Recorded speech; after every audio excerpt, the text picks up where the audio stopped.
코스피 상승의 드라마가 지속되는 한은 주도주가 꺾이진 않겠죠. 그 돈으로 삼성전자만 샀어도 지금 그 아파트 두 채는 사거든요.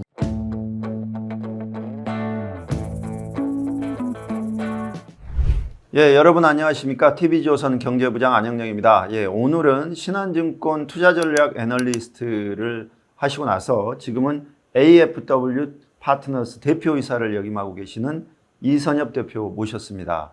예, 안녕하십니까? 잘 지내셨습니까? 예. 아니, 우리 대표님, 제가 증권거래소 주입할 때가 거의 뭐 20년 전인 것 훨씬 같은데, 넘었죠. 그때 이제 처음 이제 그 애널리스트 네. 하신다고 네. 했는데, 야, 오랜만에 이렇게 뵙네요. 그렇습니다. 요새 보니까는 뭐 투자의 야전 사령관 요런 또 별칭으로 또 불리던데, 그 별명 어떻게 얻으신 거예요? 사실 제가 그 다른 직책을 맡을 수도 있었어요. 네. 나름대로 이제 뭐 본사 쪽이나 이런 쪽으로 옮길 수도 있었는데 제가 자원에서 야전으로 내려가겠다. 저는 이제 주식이라는 걸 굉장히 좋아하는 사람이고 또 이제 우리 투자자들과 같이 호흡하고 싶었어요. 그렇게 해서 내려왔더니 그런 별명을 붙여주시더라고요. 아, 그렇군요. 지금 그 계시는 AFW 파트너스는 어떤 곳이에요?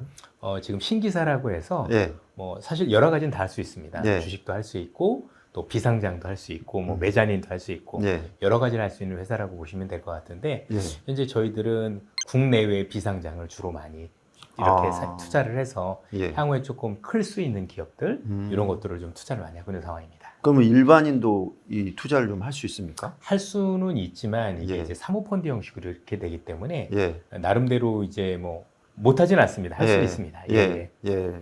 좀 뭐 돈 좀 있어야 되겠네.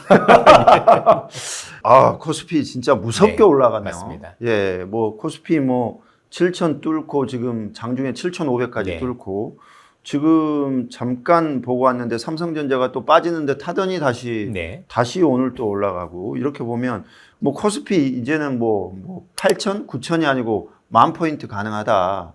뭐 이런 전망도 나오는데 어떻게 보십니까? 뭐 지수를 뭐 저희들이 특정해서 딱 얼마다 말씀드리기는 어렵지만 우리나라 지수가 다른 국가들보다 좀 파괴적으로 오를 수 있는 게 시가총액 상위 종목이 반도체이기 때문입니다. 지금 글로벌적으로 반도체 기업이 오르지 않는 국가는 없는데 미국만 하더라도 마이크론 테크놀로지의 시가총액이 사실 시가총액의 최상위에 위치해 있지는 않지 않습니까? 오히려 빅테크 7개 기업이 끌고 가는데 한국은 그렇게 많이 올라가는 종목들이 벌써 시가총액 1, 2, 3위 SK스퀘어 같은 경우도 사실은 하이닉스 지분 때문에 올라가고 그렇죠. 있는 거니까 그렇게 네. 봐야 될 것 같고요. 그러면 세 종목이 50%가 넘어요. 그러면 사실은 그냥 반도체로 올린 지수다 이렇게 봐야 될 수가 있는 것 같고 그러다 보니까 뭐 사실 우리가 볼 수 없었던 어떻게 보면 1000포인트가 아니라 500포인트도 오르기 어려운 연애 그런 시장에서 요즘은 하루에 500포인트씩 올라가는 그런 시장이 나오고 있고 뭐 이런 기세가 된다라면 향후에 업종들이나 종목들이 확산될 가능성이 상당히 있거든요. 그렇게 네. 가능하면 어쨌든 지수는 지금보다 더 높은 수준으로 올라갈 것만은 분명해 보인다. 이렇게 말씀드릴 수 있을 예. 것 같아요. 그 SK스퀘어가 이제 SK그룹 중간 지주고 맞습니다. SK 중간 하이닉스 지주인데 지분. 이제 네. 기관들 같은 경우는 또 외국인들도 마찬가지고 펀드에서 특정 종목을 일정 부분 이상 못 담아요. 그렇죠. 그런데 그 못 담는 대신에 그 이제 간접적으로 SK스퀘어를 통해서 하이닉스 사는 효과를 노리기. 그러니까 반도체가 좋기 때문에 반도체 비중이 높아야 펀드 수익률이 좋아질 텐데 예. 실제 그걸 살 수가 없으니 SK스퀘어를 대신 샀던 거거든요. 예. 그래서 실제로 수익률도 놓고 보면 올해만 놓고 보면 하이닉스보다는 SK스퀘어가 훨씬 더 좋았던 게 사실입니다. 아, 그렇군요. 저는 좀 궁금한 게 네. 도대체 반도체 업황이 얼마나 좋길래 이렇게 코스피를 끌어올리는지 지금 말씀하신 대로 삼성전자와 SK 하이닉스가 주가 상승분의 약 74%를 차지한다고 그렇죠. 그러더라고요. 거의 다라고 봐야 되죠. 근데 이게 도대체 저희가 좀 가늠이 안 돼요. 근데 현장도 많이 다니신 걸로 알고 있고 뭐 어떤 지금 상황입니까? 그것 때문에 저는 이제 뭐 미국도 뭐 개인적으로 여러 차례 좀 다녀왔고 빅테크 기업들도 많이 만나봤고 뭐 중국을 통해서도 현재 상황들도 많이 점검을 해봤지만 이렇게 말씀드리면 될 것 같아요. AI라는 산업이 나오면서 사실 우리도 예상치 못했던 일이 일어나는데 이 AI 산업이 글로벌적으로 유례를 찾아볼 수 없는 게 뭐냐면 이것도 결국은 AI 비즈니스 모델을 하기 위한 투자잖아요. 그런데 이 투자가 역사상 유례가 없을 정도 규모의 역사상 유례가 없을 정도의 속도 때문이에요. 무슨 얘기냐면 우리가 예전에 이 AI라는 것 말고도 정말 많은 산업의 혁명들이 있었어요. 네. 대표적인 게 전기혁명, 아니면 레일로드 혁명이라고 해서 철도혁명, 이런 혁명들이 굉장히 많이 일어났는데, 이런 것들은 분명히 기업에 도움이 많이 됐지만 그게 전부 다 시장에 전부 다 깔리는데 1, 2년이 아니라 수십 년의 기간이 걸렸었습니다. 그러니까 이익이 나더라도 수십 년 동안 이익이 분산이 됐겠죠. 네. 그런데 이 AI는 1년 만에 전 세계 역사상 모든 투자를 합친 것보다 더 큰 금액이 1년 안에 투자가 된 거예요. 그리고 지금 이 AI라는 게 되게 재밌는 게, 처음에 학습할 때만 하더라도 사실 GPU라고 불리는 엔비디아 중심으로 올라갔었는데 갑자기 이게 지난해부터 AI 에이전틱, 즉 AI 우리 보통 비서라고 하잖아요. 이 추론 시장이 커졌는데, 추론의 핵심은 얼마나 많은 메모리를 가지고 있느냐가 성능을 좌우해요. 그리고 이 AI 비서라는 게 그럼 어떤 형식인 거냐면 내 비서인 거지 않습니까? 예. 그런데 내 비서가 되려면 내가 그동안 세상 살아왔던 모든 거를 기억하고 있어야 되죠. 내가 이 AI 비서한테 뭘 시킬 때 나를 알고 해야 되는 거죠. 근데 그 많은 기억을 어디다 담느냐 이거죠. 그게 메모리였던 거예요. 그러면 지금 우리가 실생활에서 아직 AI 비서를 쓰시는 분은 안 계시지 않습니까? 그렇죠. 그럼 나중에 우리가 쓰게 될 텐데, 그럼 그때는 더 많은 것을 기억을 해야 되겠죠. 근데 그 기억이 일반 기억 수준을 넘어서는 게, 예를 들어 말씀드리면 조금 쉬운데, 제가 봤던 영화도 다 기억하고 있어야 돼요. 이게 단순히 글 아니면 성향 이런 것만 기억하는 게 아니라, 제가 태어나서부터 지금까지 봤던 모든 드라마, 영화를 다 기억해야 되는데 그 영화, 드라마 그 분량이 얼마나 돼요? 그걸 다 기억하려면 더 많은 메모리가 필요하겠죠. 그리고 지금 AI 기업들의 성능은 오로지 누가 메모리를 더 많이 가지고 있느냐에 따라서 좌우가 되고 있는 상황이에요. 그럼 어떻게 되겠어요? 내가 더 좋은 AI가 되기 위해서 더 경쟁을 많이 할 거고, 더 많은 메모리를 필요할 거고, 그리고 그 사람들도 감당이 안 될 정도로 메모리 수요가 필요하다 보니까. 그러니까 세 가지가 겹쳤다. 하나는 글로벌 역사상 가장 큰 규모의 투자가 이루어지고 있는데 이게 유례를 찾아볼 수 없는 속도로 진행이 된 거죠. 옛날에도 규모가 큰 건 있었지만 몇십 년에 걸쳐서 됐다면 이건 1년 만에 그 규모를 뛰어넘는 수준의 그런 게 된 거고, 그리고 그 핵심에 반도체가 있다 보니 우리도 예상치 못했었던 실적들이 나오기 시작을 한 거고, 이게 반도체가 물장사가 아닌데 영업이익률이 80%는 건 말이 안 되죠. 말도 안 되죠, 진짜. 보통 우리가 영업이익률이 80% 나온다는 얘기는 소프트웨어 기업이거나 아니면 물장사 정도는 가능할지도 모르죠. 그러나 일반 제조업이 영업이익률이 80% 나온 건 사실상 처음 있는 일이에요. 그래서 뭐 최근에 뭐 삼성전자도 이슈, 이것도 처음 있는 일이라 이런 일이 벌어지는 거예요. 앞으로도 있을지 없을지 모르겠지만 하여튼 뭐 역사책에 나올 일이다라고 보시면 될 것 같습니다. 우리 대표님 얘기를 듣다 보니까 이제 제가 오래전에 그 유명했던 책 엘빈 토플러의 제 3의 물결 이렇게 기억납니다. 예. 그러면서 이제 뭐 그때 이제 뭐 1의 물결, 이게 3의 물결 하면서 이제 정보통신 이쪽 맞습니다. 혁명인데 지금 이제 4차 산업혁명 시대라고 하는데, 그러면 이 AI가 가져오는 어떤 변화가 뭐 말씀하신 대로 그 역사적으로 뭔가 패러다임이 전환되는 시점이라고 봐야 되나요? 그럼요. 이게 AI가 기존에 있었던 산업의 변화와 조금 다른 측면이 뭐냐면, 기존에 있었던 대부분 산업의 변화는 우리를 편리하게 만들었어요. 되게. 그리고 편리하게 만들면서 동시에, 그러니까 모든 혁명은 뭐 말은 레볼루션이라는 표현을 쓰지만 그냥 편한 거예요. 예를 들어서 세탁기도 편한 거죠. 그럼 우리가 세탁기를 쓰면 이전에 이제 빨래를 손으로 안 할 거 아니에요. 그 이전으로 안 돌아가요. 그게 혁명이에요. 어려운 게 혁명이 아니라. 옛날에 전기 없어도 살았잖아요. 근데 이제는 전기 없으면 불편하죠. 그런 게 혁명이에요. 그런데 이전의 대부분의 혁명하고 지금하고 뭐가 다르냐면, 이전의 혁명은 사람이 일하는데 보완을 해줬어요. 근데 지금은 대체를 하는 게 다른 거예요. 예전에는 내가 열심히 하는데 이런 것들을 사용하면 편리했는데, 이젠 내가 아니라 나를 대신해 줄 수 있는 게 사실 나온 거죠. 그래서 되게 파괴적이라고 얘기를 하는 거고, 실제 나중에 어떻게 될지 모르겠지만 지금 많은 기업들 중에서도 아니 로봇을 활용하면 내 일자리가 없어지는 거 아니야? 이런 예는 처음이잖아요. 예전에는 뭐 예를 들어서 식당에서 로봇이 있어도 보조 역할이었죠. 내가 주로 일을 하지만 얘 때문에 편했는데, 지금 그게 아니라 아예 이 친구가 없어도 되는 상황이 나올 수 있는 게, 그래서 시장이 무섭다라고 보는 거고, 기업들 입장에서, 산업 입장에서는 더 많은 사람을 안 쓰고 이것만 써도 된다라고 보면 여러 가지 비용적인 측면에서나 생산성 향상에서 되게 다른 거죠. 예를 들어서 지금 AI가 단순히 우리를 대체하는 정도가 아니라 그 속도도 문제가 되죠. 우리가 작업을 할 때 보통 보면 누구한테 맡겼을 때 한 일주일 걸릴 걸 이 친구 같은 경우는 바로 1분 안에 해내거든요. 그럼 그 생산성을 우리가 안다라면 과연 사람을 쓸 것인가 이런 부분들이 있는 거고 앞으로 좀 더 어떻게 발전할지 모르겠지만 정말 무서운 일이 벌어지고 있다 이렇게 보셔도 될 것 같습니다.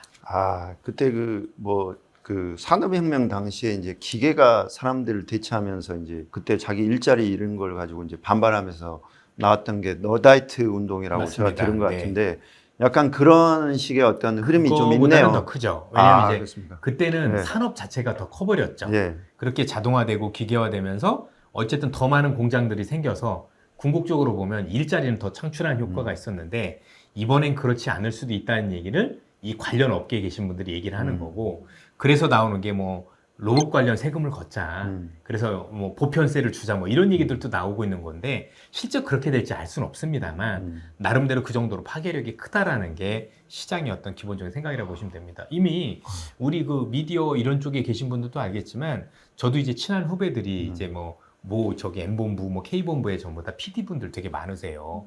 근데 그 친구들 중에서도 일부는 이제 사극만 되게 좋아하는 후배도 되게 있는데 최근에 보니까 이거 활용해서 하니까 정말 인건비가 많이 절약됐다. 그런 얘기도 저희들도 많이 들었고 왜냐면 사극이 제일 문제가 특히 군사 이런 거 하면 사람 인건비가 그 엑스트라들을 되게 많이 동원해야 되지 않습니까? 그렇죠. 예. 제가 좀 웃긴 얘기를 해드리면 옛날에 뭐 이제 후배 결혼식이 있어서 여의도에서 뭐 차량이 출발한다라고 해서 새벽에 창원 가는 결혼식이었는데 새벽에 제일 일찍 가가지고 왔더니 버스가 한 대 있더라고요. 그래서 올라가서 탔는데 나중에 보니까 대조영 촬영하는 차에 타가지고 저 고성에 갔어요.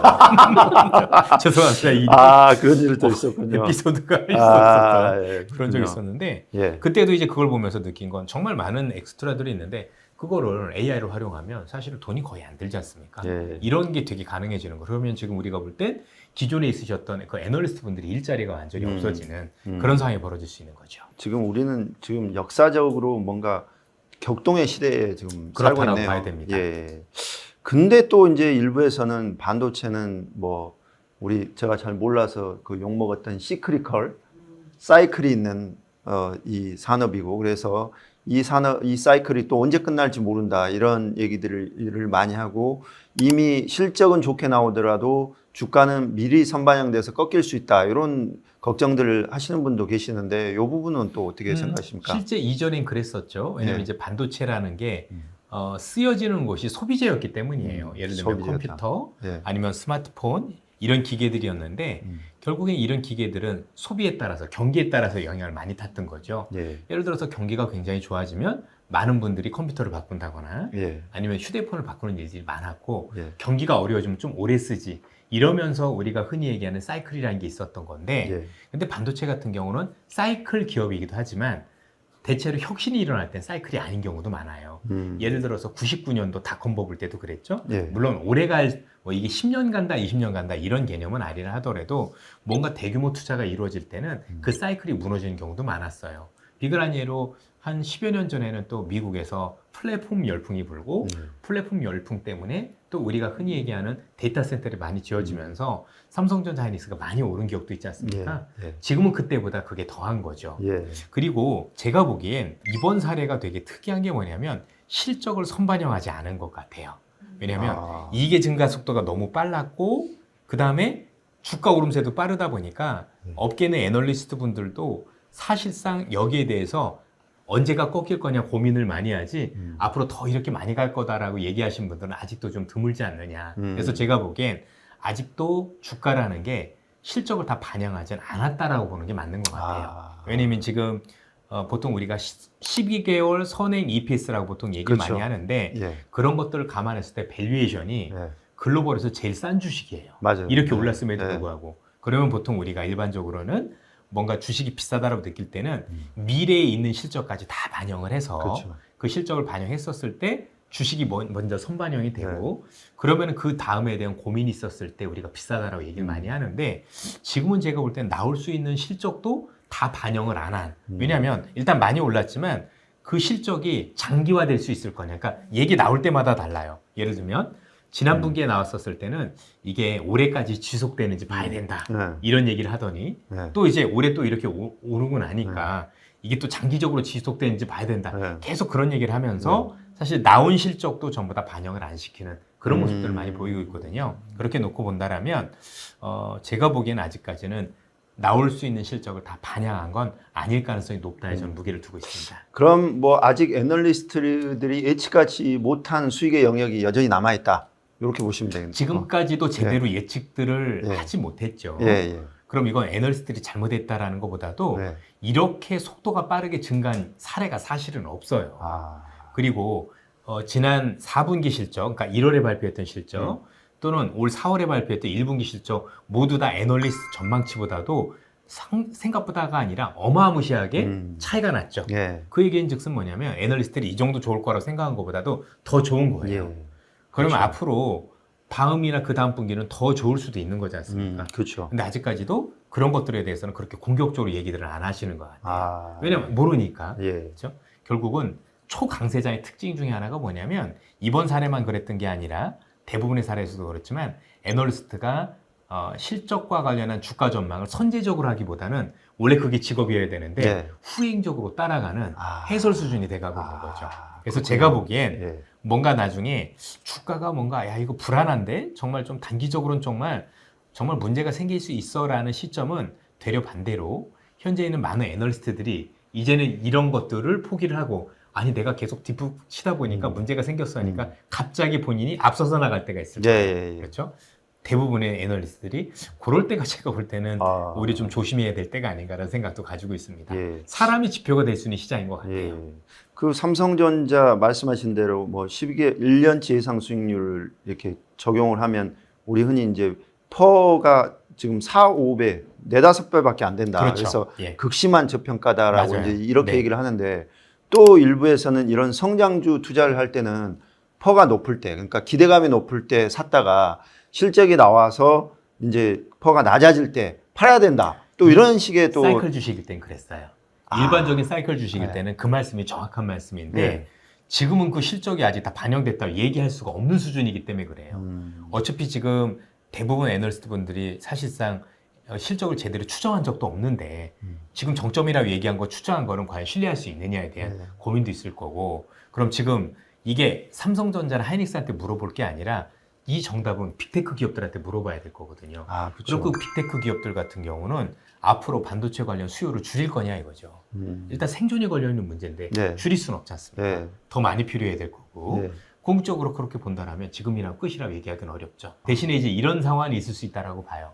반도체 가격이 그렇다고 해서 무한정 오를 거냐? 그건 또 이 기업들한테 부담이 돼요. 왜냐하면 그렇게 해서 너무 많이 오르게 되면 실제 일부 기업은 돈이 없어서 투자를 못하게 되는 네. 그런 사례가 벌어질 수도 있죠. 네. 그리고 그 경쟁자들이 없어지면 네. 수요가 줄어들 수도 있는 거잖아요. 네. 그러면 반도체 기업들은 어떻게 생각하는지 모르겠지만 가격을 조절할 수도 있죠. 내리진 않는데 이 정도 가격에서 장기 공급 계약을 맺는 거예요. 네. 그렇죠? 이게 1, 2년이 아니라 4, 5년짜리 공급 계약을 맺어서 강제 계약으로 그래서 나중에 이걸 지키지 않았을 때는 진짜 돈을 돌려받을 수 있는 그런 계약으로 하게 되면 이 기업들은 이익의 안정성이 높아지죠. 그럼 옛날에 이 기업들이 이익의 안정성이 없고 경기가 좋을 땐 좋았다가 너무 안 좋을 때 안 좋았다라고 해서 제대로 된 어떤 기업들에 대한 가치를 줄 수 없었는데 만약에 그런 이익의 안정성이 높아지면 시장에서는 이 기업이 이제는 이 정도 밸류에이션은 정말 앞으로도 받을 수 있겠구나라는 게 되잖아요. 예. 그것만 해도 주가 상승폭이 적지 않아요. 아, 왜냐면 그게 우리가 아는 일반적인 PER 기준으로 예. 10배 이상은 돼야 되는데 지금 예. 말씀 주셨지만 그렇죠. 4, 5배라면 예. 여기서도 곱하기가 가능한 거지 않습니까? 그렇죠. 그리고 이것을 보고 저것을 본다고 하더라도 예. 저희들이 볼 때는 뭐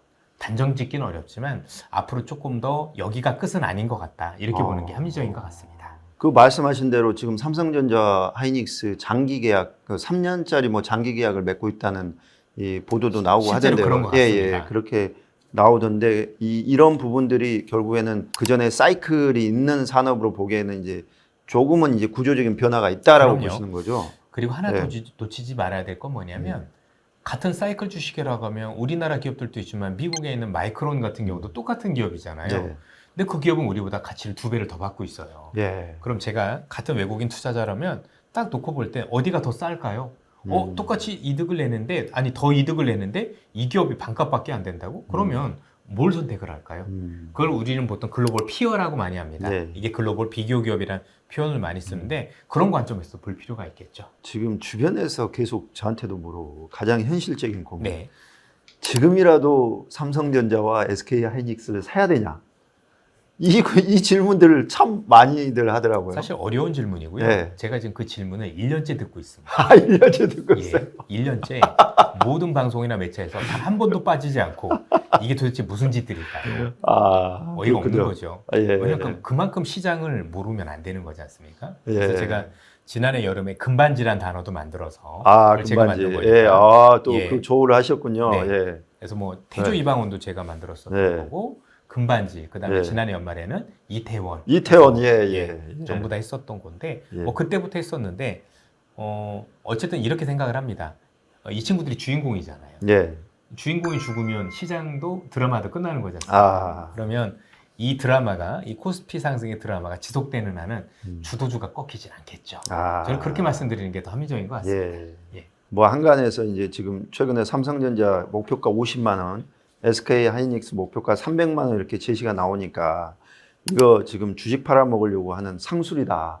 뭐 이런 얘기들을 하시는 분도 계시더라고요. 뭐 그렇게 뭐 의심하실 수도 있을 거고 생각이 다 다르실 수밖에 없어요. 그런데 분명한 건 지금 이 시장은 되게 다들 행복해하는 게 아니라 다들 불안해하세요. 들고 있어도 불안하고 왜냐면 내가 보지 못했던 가격이다 보니까 진짜 팔아야 되는 거 아닌지 불안하고 없으신 분들은 없어서도 포모가 오기 시작을 했고 지금 특히 최근에 부동산 가지고 계신 분들 마지막 연끌 하셨던 분들이 제일 포모가 심하세요. 강남 아파트라고 사긴 샀지만 정말 많은 빚을 내서 샀더니 지금 당신들은 빚 감당하고 있는데 그 돈으로 삼성전자만 샀어도 지금 그 아파트 두 채는 사거든요. 두 채가 뭐예요? 몇 채를 살 수 있겠죠? 그러니 포모가 안 오면 더 이상하죠. 왜냐면 이게 무슨 뭐 되게 중소형 주거나 이랬으면 모르는데 누구나 다 아는 초대형 주인데 이렇게 오르고 있고 더 오른다라고 하면 더 포모가 생길 수도 있는. 그래서 지금은 안 사신 분도 되게 마음이 불편하고 가지고 계신 분들도 혹시 팔아야 되는 거 아닌가 불편하고 되게 좀 재미있는 현상들이 많이 일어나고 있습니다. 저도 최근에 불안해서 조금 팔았습니다. 땅을 치고 후회하고 있습니다. 지금. 근데 이제 그러면 이게 이제 뭐 아직은 뭐 여전히 가야 할 길이 많다라고 하지만 또 이제 일부에서는 만약에 영업이익률이 꺾인다. 이러면 이 부분은 조심해야 된다. 그래서 2분기 영업이익률을 봐야 되고 2분기가 정점이 될 수 있다. 이런 조심스럽게 또 관측하시는 분들이 계시던데 뭐 엔비디아 같은 경우에도 계속해서 실적은 좋지만 영업이익률이 꺾이면서 조금 주가가 지지부진한 부분도 있는 것 같고 이런 관측에 대해서는 어떻게 보십니까? 지금 굉장히 비교를 잘 해주셨는데 실적 그랜사례가 엔비디아에서 있었었죠. 근데 엔비디아 지금 신고가예요. 다시 올라가고 있죠. 결국엔 절대 이익 규모가 큰 것도 중요한 거예요. 궁극적으로는. 그래서 영업이익률만 꺾였다라고 해서 주가가 내려가진 않을 것 같고 물론 그것 때문에 일시적으로 쉬어갈 수는 있다라고 봅니다. 왜냐면 이제 영업률이 꺾이는 거 보면 뭔가 다 온 거 아니야? 이럴 수도 있는 거지 않습니까?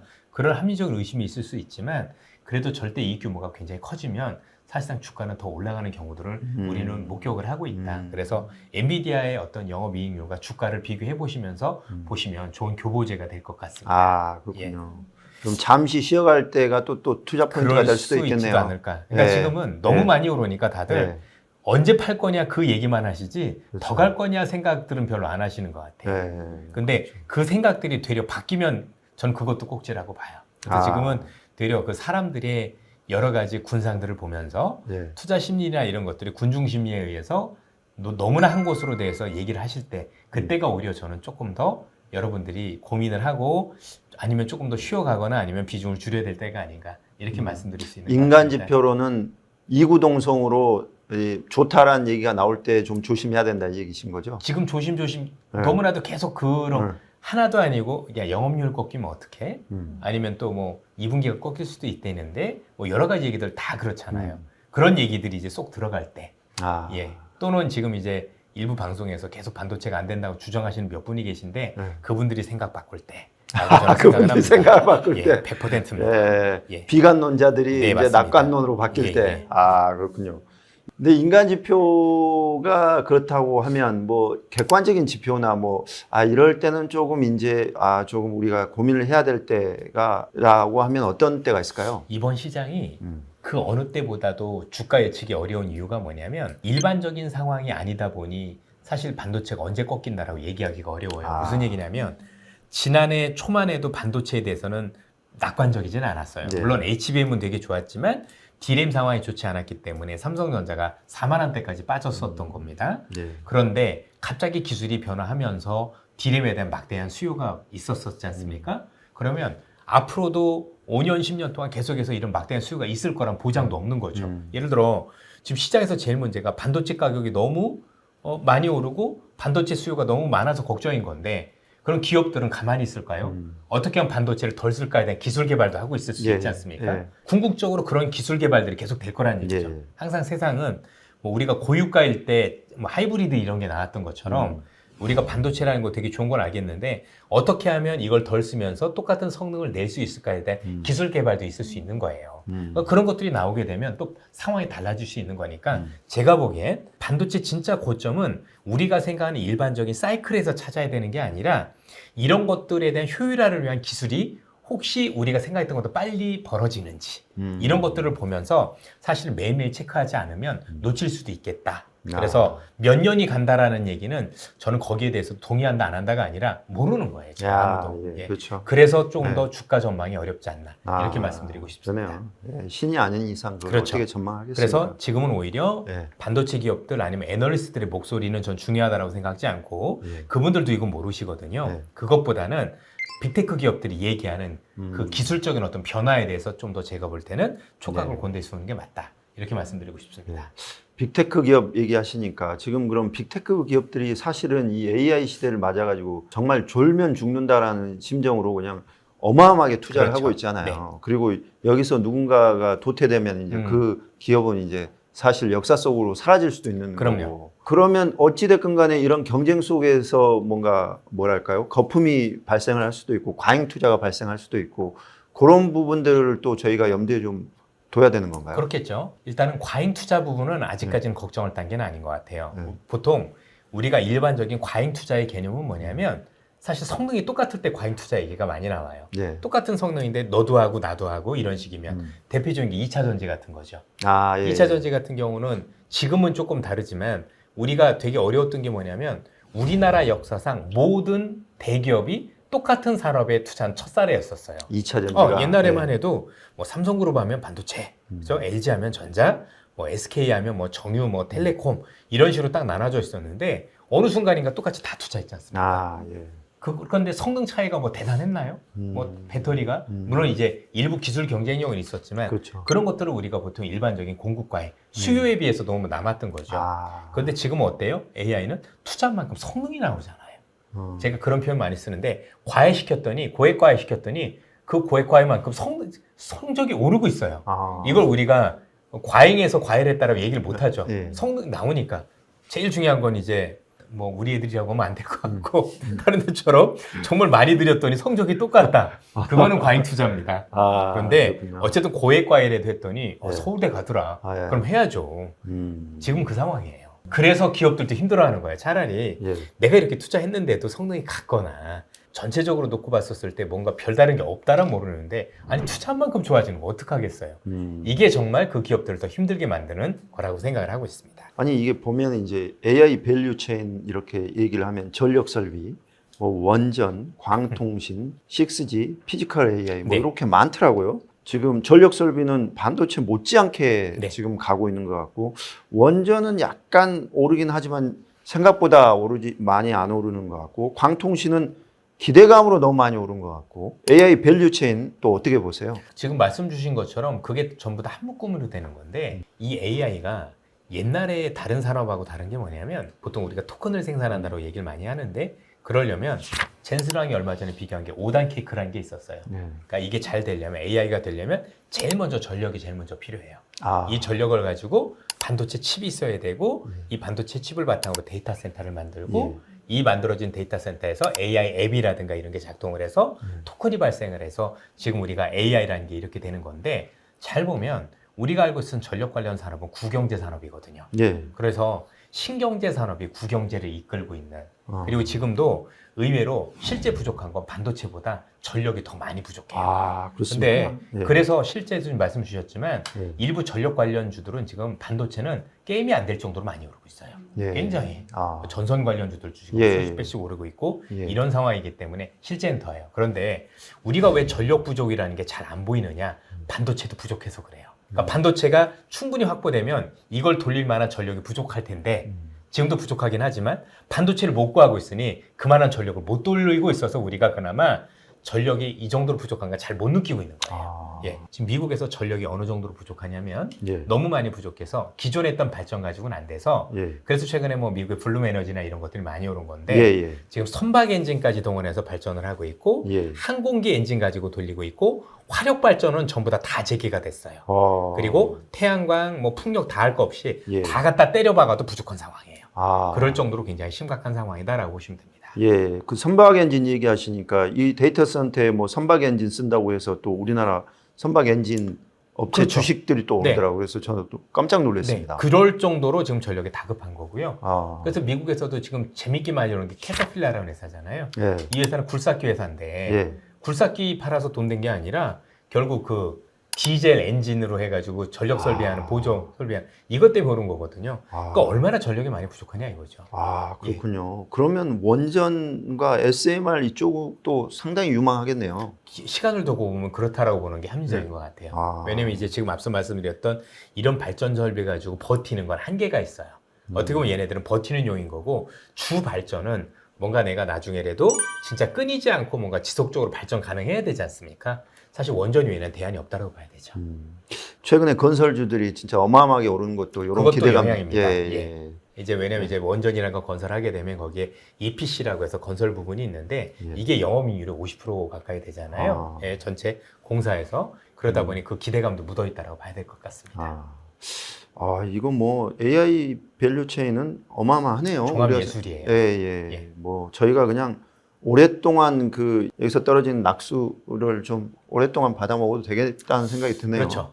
예. 그리고 이게 되게 운이 좋은 게 뭐냐면 사실 이 산업의 사이즈가 굉장히 커서 좋아진 것도 있는데 이게 운 좋게 미중 갈등의 영향도 있어요. 예, 맞습니다. 미중 예. 갈등 영향으로 그 밸류 체인이 한국으로 한정되는 중국이라는 국가가 배제되는 그림이라서 예. 우리가 중국과 경쟁하지 않았기 때문에 우리의 몫이 더 커진 것도 영향이 있다고 보셔야 됩니다. 아, 둘이 갈등을 더 많이 했으면 좋겠다. 계속해서 우리한테 더 많은 낙수 효과가 있으면 좋겠다. 그러니까요. 예, 맞습니다. 예, 예. 그렇게 했으면 좋겠습니다. 금리 얘기를 잠깐 네. 해볼게요. 왜냐하면 금리가 오르면 증시에는 쥐약이라는 말이 있지 않습니까? 역설적이게도 1분기 경제 성장률이 1.7%를 기록했는데 깜짝 성장을 한 거죠. 네. 이게 대부분 반도체 때문이다. 네. 반도체 때문에 이렇게 깜짝 성장을 했는데 4월 물가는 2.6%를 네. 찍었고 이게 석유 최고 가격제가 아니었으면 4% 정도였다. 그러면 이거는 이제 인플레가 일어나는 상황이고 경제 성장률은 나오고 인플레는 지금 우려가 되고 그러면 한국은행이 기준금리를 올릴 수밖에 없는 구조인 것 같고 네.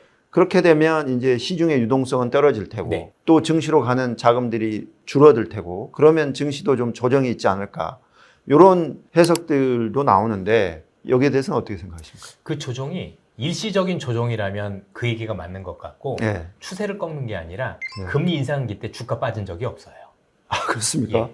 금리 인상기 때는 예. 왜냐하면 대부분의 금리 인상기가 예. 경기가 좋아서 올리는 경우가 많거든요. 그렇죠. 그러니까 인플레이션이라는 게 두 예. 가지가 있어요. 예. 경기가 좋진 않은데 비용만 올라가서 오르는 비용 상승 인플레이션이 예, 예, 있고 예.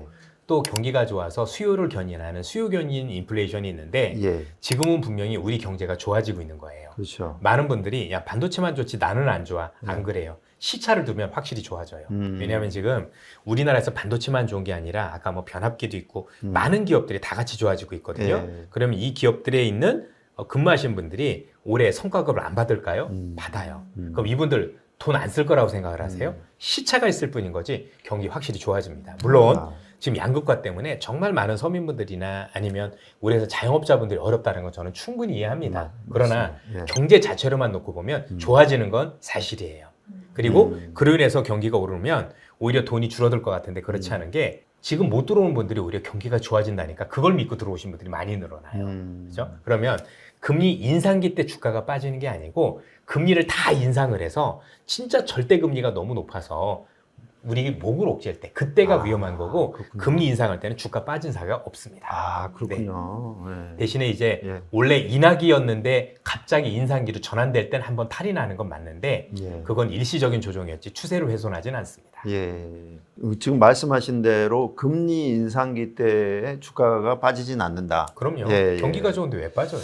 근데 그 우크라이나 전쟁 때는 이게 그때 주가 꽤 빠진 것 같은데 6개월 동안 그냥 흘러내렸던 것 같은데 지금하고 그때는 뭐 차이가 좀 있습니다. 그럼요. 양상들이 많이 다르죠. 예. 그때 같은 경우는 경기가 좋아질 때는 아니었던 거잖아요. 그렇죠. 네, 아, 나름대로. 맞습니다. 예. 그런 것도 있는데 이제 그런 충격도 있다 보니 음. 그런 역성들이 있었던 거고 또 근래 한 50년 안에 보면 제일 큰 전쟁이죠. 네. 나름대로. 굉장히 큰 대륙의 전쟁이기 때문에 예, 예. 영향도 일부 있었지만 결국은 그것 때문에 또 결국은 주가가 좋아졌잖아요. 예. 항상 전쟁이라는 건 추세를 꺾지 못해요. 전쟁도 그렇고 자연재해도 그렇고 일단은 벌어지면 단기적으로 주가에 부정적인 거는 확실해요. 예. 일단 모르고 벌어졌을 거니까. 근데 그 뒤로는 생각보다 이 전쟁이 많은 생산을 유발을 합니다. 그래서 좋아집니다. 그래서 제가 예를 많이 드는 게 네. 2차 대전 때문에 미국 경제가 대공황을 벗어날 수 있었어요. 아, 역사적으로. 그렇죠. 예. 뉴딜 정책 때문에 벗어난 적은 예. 없어요. 아. 도로 주저앉았다가 그랬었고 예. 우리나라 6.25 전쟁 때문에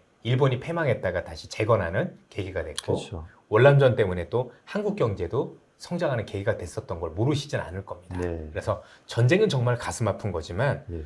우크라이나 전쟁 때문에 우리 방산 뜬 거 못 보셨어요? 그러니까 그렇죠. 항상 전쟁은 나면 그냥 피해와 수혜만 가르시면 돼요. 어. 어떤 게 피해지? 어떤 게 수혜지? 그 이상도 그 이하도 없습니다. 자연재해는 모두한테 다 도움이 돼요. 대표적인 사례가 일본의 한신고베 대지진이라는 게 있습니다. 네. 보시면 당연히 지진 났었을 때 주가가 많이 빠졌어요. 네. 우리도 모르고 봐라. 그리고 그 뒤로 2년간 일본 주가가 오릅니다. 복구 수요 때문에. 왜냐면 모든 고가도로부터 다 무너졌었으니까. 날 때는 당연히 악재다. 그래 나고 나서 한 1, 2년간은 호재로 작용하는 게 일반적이다. 그게 가슴 아픈 거죠. 이게 이제 중동 전쟁 터졌을 때 이제 말씀하신 대로 전쟁의 악재는 길어봐야 한 달 이렇게 간다라고 얘기를 하셨는데 그래도 또 일부 전문가들은 이 전쟁이 장기화되면 실물 경제로 옮겨 붙게 되고 그렇게 되면 스태그플레이션이 일어나면 이거는 주가가 갈 수 없다. 라고 또 얘기하시는 분들도 있었거든요. 근데 어찌됐건 간에 지금 전쟁이 지금 끝나지 않은 상황인 거고 지금 물가도 좀 오르는 상황인데 그럼에도 불구하고 저희들이 봤더니 4월 초 삼성전자 실적 발표 지금부터 코스피도 오르고 미국 주식도 오르고 이렇게 올랐더라고요. 왜 이런 현상이 발생하는 건가요? 일단은 그분들이 말씀 주신 내용 중에는 아마도 그 장기화라는 의미 안에 이게 혹시 그럼 경기를 꺾지 않을까라는 우려가 있으신 것 같아요. 근데 이게 이전의 사례를 들어서 그러신 건데 그 전제가 잘못된 전제를 깔고 계신 게 그 이전에 있었던 지난 50년간의 미국 경제는 소비 중심의 경제였어요. 미국의 GDP의 70%가 소비고 그러다 보니 이렇게 돼서 고유가가 장기화되면 물가가 많이 올라서 소비가 줄 거니 결국은 경기가 부진할 것이다라는 우려를 하시는 것 같아요. 그런데 지금 미국이 50년 만에 처음으로 투자 경제예요. 소비가 이끄는 게 아니라 지금 소비 주거난에 만에 별로 관심 없고 AI 때문에 생존 경기 때문에 투자를 많이 하는 거잖아요. 그래서 사실 그에 따른 영향은 사실상 제가 보기에는 없다라고 보시는 게 맞다라고 생각이 들고요. 두 번째는 당연히 그렇게 해서 초장기화되면 문제가 안 될 수는 없죠. 그런데 정작 중요한 건 여기서 제일 두려운 게 누굴까요? 트럼프예요. 네, 맞습니다. 자, 이게 장기화돼서 물가가 올라서 그것들 때문에 만약에 지지율이 떨어지면 11월 3일에 있을 중간선거에서 트럼프는 가장 큰 타격을 받는단 말이에요. 이란과 미국과의 변수도 정치 변수였죠. 그럼 해결책도 정치 변수인 거예요. 트럼프는 분명히 이번 전쟁을 일으켰었을 때 하메네이만 제거를 하면 이란의 어떤 그 국민들이 봉기를 해서 정권이 바뀔 거고 그러면은 생각보다 내가 빨리 끝낼 수 있어서 유가가 오르지 않을 거라고 가정하고 갔어요. 실제 회의록에도 그런 내용들이 있고 댄케인 합참의장이 말렸거든요. 이거 호르무즈에 봉쇄할 수도 있는데 쉽지 않습니다라고 했는데 무시하고 했단 말이에요. 그런데 길어졌죠. 그런데 유가가 오르면 안 된다는 걸 트럼프가 넌지시 얘기해 줬던 게 뭐냐면 전쟁이 나자마자 본인이 생각했던 대로 안 됐어요. 안 된 상황에서 갑자기 호르무즈 해협이 봉쇄되니까 트럼프가 취했던 조치 1, 2호가 뭔지 아세요? 1번, 이란산 원유를 팔게 만들어줬어요. 두 번째, 러시아산 원유를 팔 수 있게 만들어줬어요. 아이러니하지 않습니까? 이란하고 전쟁하고 있는데 이란 원유를 팔게 만들어요? 아니 러시아하고 지금 전쟁하고 있는데 러시아 원유를 팔게 만들어요? 그 의미가 뭘까요? 당신 스스로는 유가가 오르는 걸 원치 않는다는 걸 간접적으로 얘기를 해주는 거죠. 그런데 현 상황에서 스스로 자살 행위가 될 이 고유가를 오래되게 막는다고요? 그건 말도 안 되는 얘기라고 생각합니다. 예. 그래서 지금도 보면 합의가 다 이루어지진 않았지만 전쟁이 자꾸 길어지거나 확산되는 걸 본인 스스로도 자꾸 자제하는 모습들을 많이 보여주지 않습니까? 그렇죠. 그런 측면에서 놓고 보면 저는 그 가능성은 없다라고 보는 게 합리적이라고 보여집니다. 뭐 말씀하신 대로 트럼프가 11월 중간선거 앞두고 결국에는 지금 정치적인 어떤 위치에서는 경기 부양에 나서야 되는 상황이잖아요. 네. 그런 상황인데 이렇게 되면 우리 한미 증시에는 상당히 우호적인 환경 아닌가요? 그렇습니다. 그리고 지금까지 이제 본인이 저질러 놓은 게 있죠. 어쨌든 그것 때문에 일시적이나마 어쨌든 물가가 올라온 거는 분명해 보이지 않습니까? 다행스러운 건 뭐냐면 오늘 이제 찍고 있는 동안에도 연준에 있는 뭐 메리 델리라든가 여러 연준 위원들이 얘기하기를 고유가에 대한 영향이 있지만 아직까지는 이게 장기 기대 인플레이션에 영향을 미치고 있지는 않다라고 얘기를 했거든요. 그 얘기 뭐냐면 유가가 오르는 게 나중에 사람들이 야, 이 정도 유가면 이게 길게 보더라도 물가에 영향을 미쳐서 물가가 많이 오를 것 같아. 그게 장기 기대 인플레이션인데 아직까지는 그렇지 않다라는 거예요. 그 얘기는 뭐냐면 지금이라도 유가를 여기서 꺾으면 이게 우리가 생각하는 추세적인 인플레이션 이런 걸로 연결이 되지는 않을 수 있다라고 얘기를 줬다라고 봐야 될 것 같습니다. 그러면 미국이 지금 뭐 여러모로 보나 뭐 기준금리를 인상할 가능성은 낮다고 봐야 되겠죠? 아직까지는 이것 때문에 인상한다라는 포지션은 아닌 거고 지금 연준의 의원 3명이 이번에 금리 결정과 관련해서 문구에서 뭔가 추가적인 금리 인하를 할 수 있는 여지를 남기는 문구를 빼는 걸 원했거든요. 그래서 지금 연준의 목소리는 뭐냐면 당분간 동결이에요.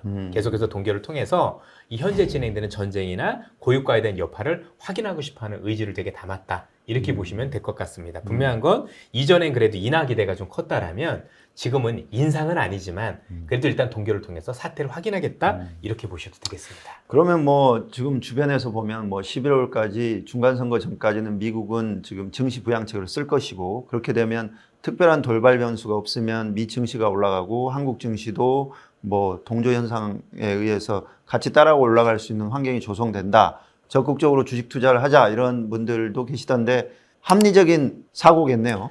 중간중간에 제가 볼 때는 그것 때문에 문제가 될 수 있는 소진이 있는 것 같아요. 무슨 말씀이냐면 어쨌든 간에 지금 시장에서 우리가 제일 두려운 건 여전히 금리는 맞아요. 금리.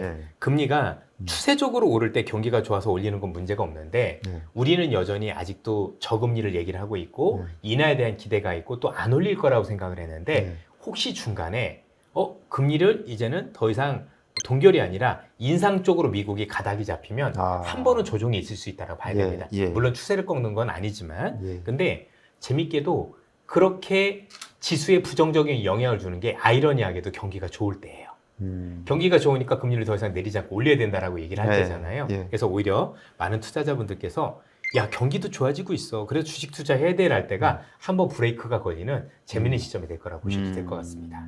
그렇군요. 야 이렇게 이제 반도체 AI 밸류 체인들은 오르고 있는데 또 이제 보면은 오히려 하락한 종목이 더 많다. 그래서 뭐 저도 최근에 재밌는 경험을 했는데 저녁에 만났는데 주식 얘기를 한 명도 안 하더라고요. 그래서 왜 안 하는지 물어봤더니 주식 투자를 안 하는 사람, 주식해서 손실 본 사람 이런 사람들이 많아요.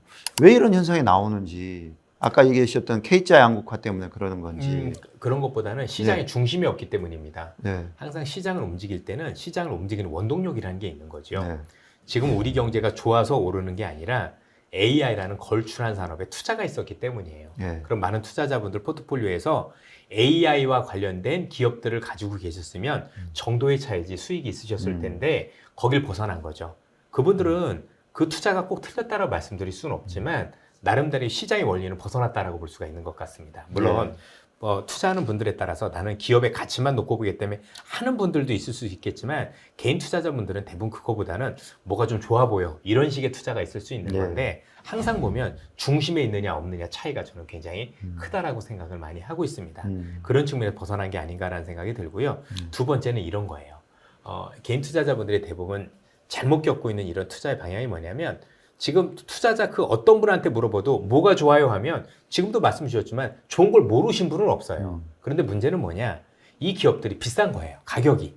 가치가 비싼 건 아닌데 가격이 비싸니까 알면서도 살 수 있을까요? 못 사죠. 나 이거는 비싸서 못 사. 그러니까 어떻게 할까요? 차선책을 찾아요. 그 차선책이 어떤 식으로 찾으시냐면, 야, 설마 지수가 7천 넘었는데 이런 게 안 가겠어? 너? 주변에 있는 것도 갈 거야. 라는 예. 착각에 빠지세요. 안 갑니다.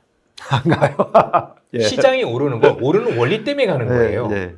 많이 빠져 있다고 7천 간다고 모든 종목들 7천 간다는 게 아니라는 거예요. 99년 닷컴 버블 때도 닷컴 관련 주만 올랐어요. 2006년에 중국 산업화 버블 때도 산업화 관련 주만 올랐어요. 그게 증시예요. 너무나 정직한 거죠. 그러니까 좋아지는 산업이 오르고 있는 거고 좋아질 거라고 믿는 산업들이 오르는 거예요. 물론 일부 기업들 중에서는 그거와 무관하게 오르는 기업도 있겠죠. 예. 근데 그게 아닌데 단순히 지수가 많이 올랐는데 오르지 않았다는 이유만으로 오르는 경우는 없습니다. 예. 그래서 그런 착각은 하시면 안 된다. 우리가 흔히 순환매라고 하잖아요. 예. 이제 뭐 이런 주식들 다 올랐으니까 여기까지 오를 거야라고 하면서 이제 그 주식에 대해서 한 발 늦은 사람들은 그 주식을 사는 경우들이 많은데 그런 경우를 얘기하시는 그런 거죠? 경우는 순환매도 일부는 있어요. 예. 그런데 순환매가 길게 지속되진 않죠. 예를 들어서 순환매 두 번 정도 올 수 있습니다만 그거 하시려고 이 큰 시장에서 주식을 하시는 건 아닐 거지 않습니까? 예를 들어서 2년 내내 주가 오르는 데에서 순환매 한번 보자고 그 주식을 들고 있는 게 합리적이냐? 그러면 그분들이 제일 문제가 되는 게 뭐냐면 차라리 안 하면 괜찮은데 그렇게 하게 되면 상대적 박탈감이 굉장히 심해지십니다. 그렇죠. 예. 그러면 그분들 입장에서는 지금 어떤 선택을 하게 되냐면 지금 팔고 싶은데 손해나니까 아까워서 못 파시는 거예요. 야, 7,800인데 8,000인데 9,000인데 야, 내 주식이 이 정도 싸면 한 번은 가지 않겠냐고 잘못 생각하고 계시다가 결국 못 견디시고 정말 잡지 말아야 될 때 현재 얘기한 주도주라는 거 제일 꼭지에서 잡는 분들이 그분들이세요. 못 견디고 이걸 바닥에 지지고 사게 되는 그런 우를 범하게 됩니다. 지금 말씀하시는 걸 들어보자니 갑자기 떠오르는 섹터 바이오가 생각나는데 이제 삼천당 제약 충격 때문에 바이오주들이 길을 못 펴고 있는데 요 바이오주를 만약에 가지고 있거나 또 말씀하신 대로 나는 좀 바닥에 있는 종목들을 사놓고 오르기를 기다릴 거야 라고 하시는 분들 계실 거잖아요. 네. 자기마다의 투자 철학이 있겠지만 이 주도주가 올라가는 이 지금 장을 못 누리고 있는 건 사실인데 네. 이런 분들은 어떤 전략으로 좀 옮겨 갈아타기라고 해야 되나요? 아니면 뭐 어떻게 알아서요? 바이오를 가지고는 어떤 얘기도 할 수가 없어요. 왜냐하면 바이오는 네. 언제 어떤 기업이 좋은 얘기를 할 수 없는 거잖아요. 네. 왜냐하면 이제 바이오라는 회사들이 다 좋다 나쁘다 얘기할 수도 없는 게 네.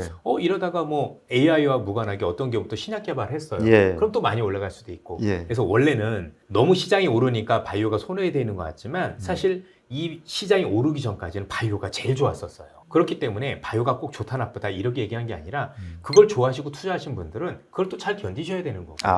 왜냐하면 7,800 하니까 바이오가 간다 그런 게 어디 있어요. 바이오는 본인들 스스로 기술력이 있어서 좋아지면 그때 그냥 가는 것 뿐인 겁니다.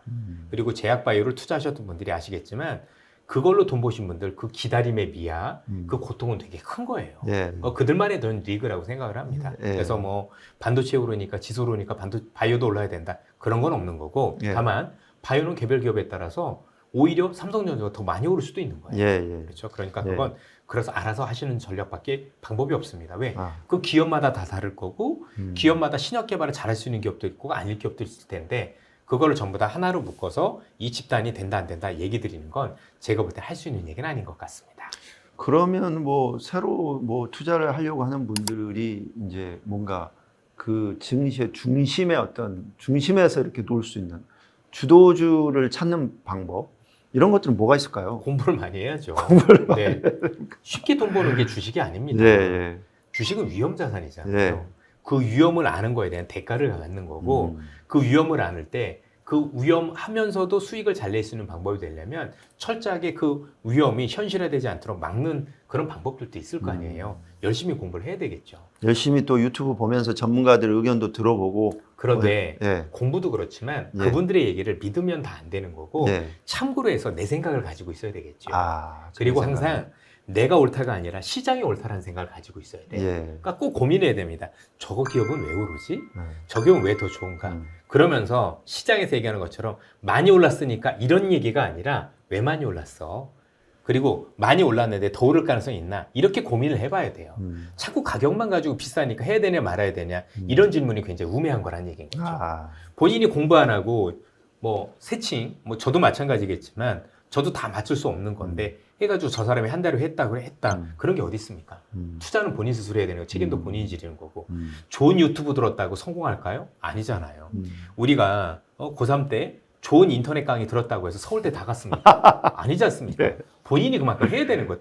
이건 똑같은 거예요. 네. 그러니까 그런 좋은 얘기를 들으시되 듣고 내 걸로 만드는 작업도 꼭 필요한 거다라고 말씀드립니다. 아, 내 걸로 만드는 작업. 쉽지 않네요. 직장인들이 참 공부할 시간이 없다라는 건 변명일까요? 변명입니다. 그럴까요? 변명입니다. 할 수 있는 방법 많습니다. 100%를 하시네요. 왜냐하면 예. 모든 걸 다 하시려니까 그렇지만 각기 우리 투자자분들께서 있는 직장에서 내 분야가 있으시잖아요. 네. 그 내 분야는 저보다 그분들이 더 잘하세요. 그걸 활용하는 게 되게 좋아요. 예를 들어서 은행에 다니시는 분들은 은행에 있었을 때 대출 많이 나가는 거 본인들이 아시잖아요. 네. 부동산 시장 좋을 때 그럼 은행으로 돈 벌면 되시는 거예요. 증권사 직원들은 계좌 틀어오는 분들이 많으면 그게 또 시그널이잖아요. 그렇게 하시면 되는 겁니다. 그렇죠. 건설에 계신 분들도 우리 기업이 뭔가 원전에 특화되어 있다면 그렇게 하시면 되는 거예요. 예. 그러면 그런 방법들을 가져서 그런 것과 관련해서 저보다 그분들이 그 업에 대해서 훨씬 더 많이 하실 텐데 그런 걸 활용 안 하려고 하니까 문제가 되는 거고 공부를 너무 어렵게 하시는 것도 문제가 되는 거예요. 왜냐하면 왜 중소형주를 하시는지 이해를 잘 못하겠어요. 안 그래도 저희 PD들이 아까 중소형주 얘기해서 왜 그런 걸 하냐라고. 자, 대형주 안에서 우리가 상식적으로 아는 기업만 누리셔도요. 진짜 큰 부자 되는데 일도 문제가 없어요. 그러니까요. 근데 굳이 중소형주까지 가서 그 어려운 게임을 왜 하시냐는 얘기입니다. 예. 자, 그렇죠. 우리가 학력고사 수능을 봐도 거저주는 문제가 있죠. 그것만 맞아도 주식 투자에서 성공할 수 있어요. 그렇죠. 근데 자꾸 그런 것들을 빼고 그 어려운 것들을 하려고 하니까 문제가 되는 거예요. 예. 그렇게 하실 필요 없습니다. 예. 그러니까 중소형주 하지 말라는 얘기가 아니라 여러분들이 여러분 안에서 할 수 있는 방법들도 많고 상식적인 수준에서 대형주만 가지고도 부자 될 수 있는 길이 역사적으로 한 번도 안 그런 적이 없습니다. 예. 닷컴 뽑을 때요. 그때도 삼성전자만 샀으면 부자 됐어요. 그렇죠. 닷컴 뽑을 때요. SK텔레콤 샀으면 부자 됐다고요. 중국 산업화 뽑을 때요. 그 큰 포스코 샀어도 부자 됐어요. 그렇군요. 그리고 중국 소비주 할 때요. 현대차가 10배 올랐어요. 무엇이 무엇이 아쉽습니까? 왜 중소형주까지 가십니까? 그러실 필요 없습니다. 예. 아까 오시기 전에 잠깐 얘기를 나눴어요. 그래서 중소형주 얘기를 하길래 거기 업체 뭐 하는 데인 줄 아냐 그랬더니 다들 모르더라고요. 그러니까 왜 그런 벙어리? 그건 투자가 아니에요. 그런 투자가 설패라는 거예요. 네. 내가 아는 기업, 그다음에 판단할 수 있는 기업, 상식적으로 알아볼 수 있는 기업들 수준에서 해야 예. 투자가 되는 거고 그 이상의 고수가 되셨을 때 더 큰 수익을 누리기 위해서 중소형주까지 가면서 가는 거예요. 근데 우리나라는 대부분 중소형 기업들이 대기업의 하청업체잖아요. 대기업보다 더 좋아질 수가 없어요. 네. 그럼 큰 거만 해도 되는데 굳이 아래까지 왜 가십니까? 그러니까요. 또 여쭤보고 싶은 얘기를 또 그렇게 명확하게 해주시니까 네, 좋네요. 그 중동전쟁 얘기를 잠깐 또 네. 해보죠. 중동전쟁 이후에 이제 또 우리 그 대표님이 얘기하신 것 중에 하나가 이태원, 예. 2차 전지 태양광 원전. 지난해부터 얘기한 겁니다. 지난해부터인가요? 예. 그렇군요. 보시면 이제 예. 저기 뭐지 꽤 오래됐고요. 예. 지난해 한 11월, 12월부터 신문기사 보시면 있으면 찾아보셔도 예. 됩니다. 예. 그렇군요. 요거를 이 이태원을 이렇게 얘기하시는 뭐 이유가 어떠세요? 전력이죠. 전력. 예. AI의 가장 큰 핵심은 반도체 부족, 전력 부족이에요. 그렇죠. 그럼 모든 전력을 다 동원을 해야 되니 예. 이 기업들도 각광을 받을 거라고 생각을 했었던 겁니다. 그렇군요. 전력 이슈 때문에 그런 예. 거고 갑자기 이제 중동 전쟁이 터지면서 신재생 에너지에 대한 더 좋아졌죠. 예. 더 퍼포먼스가 좋아진 거지만 예. 아니었어도 그렇게 오를 기업들이었어요. 그러면 아까 얘기하신 대로 지금 전력 얘기를 상당히 중요하게 얘기를 하셨고 반도체가 워낙 메모리가 부족하다 보니까 전력이 얼마나 부족한지 우리가 지금 모르고 있다라고 하면 이 부분도 꽤 그 반도체보다 더 또 강한 또 상승세를 구가할 수도 있겠네요. 이미 보여주고 있습니다. 이미 보여주고 저희들이 몰랐어. 반도체가 커서 그런 거지. 예. 그 관련 기업들 보면 반도체보다 더 올랐습니다. 효성중공업 요새 난리죠. 네, 더 올랐습니다. 덜 오르지 않았습니다. 그렇군요. 그러면 이제 중동 전쟁으로 인해서 또 뭔가 이태원에 더 좀 뭔가 뭐 구조적인 변화, 그럼요, 뭐 있죠. 어떤 것들이 에너지 있을까요? 안보라는 게 생긴 거죠. 예, 우리가 이제 그동안에 살았던 세계는 세계화라는 세계였었어요. 예, 세계화는 두 가지 의미가 있어요. 하나는 전 세계 대부분의 국가들이 친하게 지내는 거예요. 왜냐하면 이 세계화의 가장 큰 의미가 글로벌 분화파가 진행됐던 거거든요.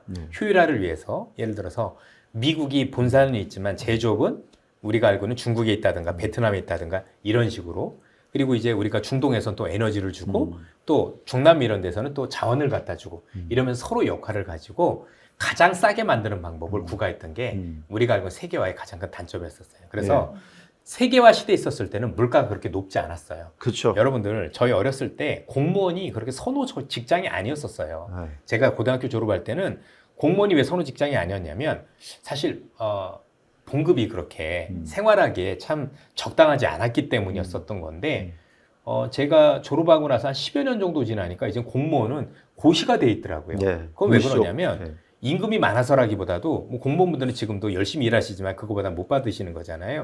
근데 물가가 낮았기 때문이에요. 그러니까 그거 가지고도 먹고 살만 했던 거예요. 나름대로. 근데 지금은 또 어떤가요?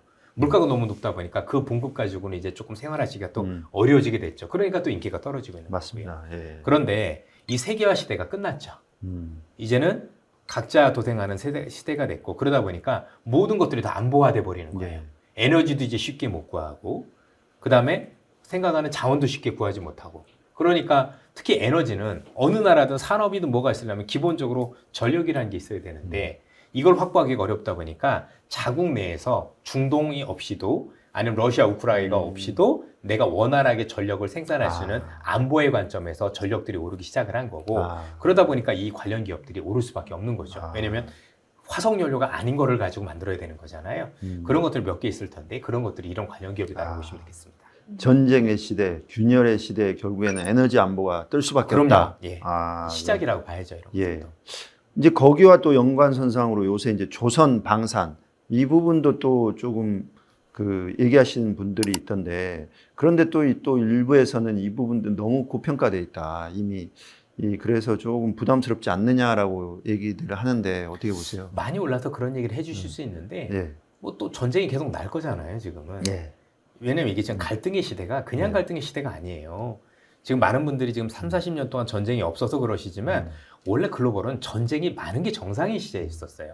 우리가 희한하리만큼 세계화 시대 때 전쟁이 예외적으로 없었던 거지 이게 이전에 있었던 시대로 돌아가는 거예요. 그런데 각국이 지금 방산이 있어요? 없죠. 근데 전쟁을 빨리 날 것 같고 그럼 그 불안함을 씻으려면 내가 먼저 무장을 해야 되는데 그 핵심적인 대안들이 있겠죠. 그래서 저는 그런 것들이 여전히 뭔가 긍정적으로 될 수 있다고 생각을 많이 하고 있습니다. 그렇군요. 그러니까 시대의 변화를 읽어야지 그렇게 단순하게들 생각하시면 저는 안 될 것 같아요. 공부를 좀 많이 해야 되겠네요. 많이 해야 돼요. 세상의 변화를 정확하게 알아야 돼요. 무슨 평화 외치고 있는데 평화는 나만 외친다고 되는 게 아니에요. 그렇죠. 진정한 평화는 내가 그걸 지킬 수 있는 힘이 있을 때 가능한 거지 나는 평화롭게 사는데 사람에 따라서는 욕심 있는 사람이 꼭 있는 거지 않습니까? 누군가는 그걸 깰 거거든요. 근데 이거를 그 사람들이 깰 때 내가 옆에서 조종을 해주려면 내가 힘이 있으면 가능한 거예요. 힘이 있을 때 그걸 전쟁이란 걸 쓰는 게 아니라 억제하는 데 쓰면 그게 진정한 평화라고 생각을 하는 겁니다. 그렇죠? 착한 사람들이 제일 착각하는 게 뭐냐면 본인만 착하면 되는 줄 알아요. 안 그래요. 세상 모든 사람이 착해야 되는데 세상은 그런 건 없어요. 그래서 강한 힘이 가지고 있을 때 그래서 평화를 지킬 만한 힘이 있을 때 진정한 평화가 되는 거지 그렇지 않은 평화라는 건 없는 겁니다. 이게 이제 개인 투자자들이 투자를 할 때 보면 흔히 이제 빠사오팔 빠질 때 사고 오를 때 팔아라 이런 전략을 해가지고 약간 이제 그 단타는 아니지만 그런 전략을 펼치시는 분들이 있는데 이런 부분들은 어떻게? 아니 뭐 빠질 때 사서 오를 때 사면 잘하는 거죠. 이득이 있다라면 어떤 방법이든 나쁠 게 뭐가 있겠습니까? 그렇죠. 저는 그런 방법도 괜찮은 거라고 생각을 해요. 그리고 그렇군요. 사람마다 다 성향이 다르세요. 그렇죠. 어떤 분은 뭐 단기 성향도 있으시고 장기 성향도 있으시고 저는 그 주식에서 어떤 사람이 성공했느냐 그냥 하나예요. 벌었다 하면 다 성공했다고 봐요. 그게 10%일 수도 있고 5%일 수도 있고 상관은 없고 어쨌든 이득이 있으면 다 저는 성공한 거라고 봅니다. 근데 또 상승장에서 또 벌었다고 그게 자기 실력이라고 생각하시는 분들이 꽤 되잖아요. 상승장이 오르는 장이 오르는 걸 아는 게 실력 아닐까요? 지금은 오르는 장이다. 그렇죠. 상승장이 상승장이라고 제대로 알고 있는 것도 저는 실력이라고 생각을 하는 게 아까도 질문 많이 주셨잖아요. 지금 질문의 요지가 전부 다 경계밖에 없잖아요. 오르는 걸 그냥 오른다고 생각하면 되는데 이것 때문에 빠지지 않을까? 너무 많이 오르지 않았나? 그런 게 실력이 없는 거예요. 그렇죠. 아니겠습니까? 오르면 그냥 편안하게 더 많이 오르겠네. 그러면 많이 오를 거니까 내가 조금 더 들고 가보지. 그게 실력이라고. 그렇죠. 그게 의외로 큰 실력이에요. 의외로. 좋은 걸 좋다라고 아는 게 진짜 실력이에요. 더 오를 수밖에 없는 이유를 명확하게 아는 거. 사람이 어떤 전략가래도 막 변곡점을 다 할 수 없어요. 이때가 하락이었는데 언제가 바닥치고 올라올 거고 이때가 꼭지 그런 거 몰라요. 그럼 뭐가 진짜 실력이냐? 진짜 하락장일 때 그게 하락이라는 걸 아는 것. 그리고 오르는 장이랄 때 오르는 걸 아는 거. 왜? 1, 2년 오를 게 아닐 거니까. 한두 달 오르면 모르겠지만 어쨌든 상승장도 몇 년은 가잖아요. 예. 그럼 그 안에서 내가 밑바닥에서 안 사도 그 중간에 사도 그걸 알면 돈 벌 수 있는 거지 않습니까? 의외로 사람들이 야 좋은 게 좋아서 그런 거지 네 실력이 아니다. 물론 이제 그럴 수는 있죠. 맹신하는 사람이 있을 수 있죠. 시장이 아니라 그냥 내 실력으로 된 거야. 오로지. 그건 분명히 아니에요. 그건 확실히 경계를 해야 되겠지만 분명한 건 어쨌든 간에 좀 더 겸손하게 시장이 좋은데 내가 이 좋은 시장을 알고 있네. 그러면 저는 그런 분들은 고수라고 생각을 합니다. 마지막으로. 네. 그러면 이 대표님이 생각하는 버블의 조짐, 징후. 이제 일부 전문가들은 오픈 AI, 스페이스X, 클로드 기업 공개하면서 시중 자금을 끌어들일 때가 버블의 시작이다. 왜냐? 너무 이 고평가된 상태에서 스페이스X는 퍼 1000배의 평가를 받고 상장을 한다. 이게 말이 되느냐? 이런 얘기들을 하시는데 어떻게 대표님은 어떻게 보세요? 그때부터 시작일 수 있다라는데 저도 많이 공감을 합니다. 예. 그렇군요. 어차피 세상에 꿈을 먹는 거잖아요. 네. 근데 지금 너무 지금 실적만 보는 게 아니라 그 사람들이 왜 그 버블이 가능한 거냐면 그 기업들이 세상을 지배할 걸 알고 있으니까. 그럼 냉정하게 얘기해서 지금 오픈 AI라든가 아니면 다른 기업들도 여러 가지 했을 텐데 스페이스X라든가 그런 스페이스X만큼 우주 잘할 수 있는 기업이 있나요? 글로벌에서? 없지 않나요? 네.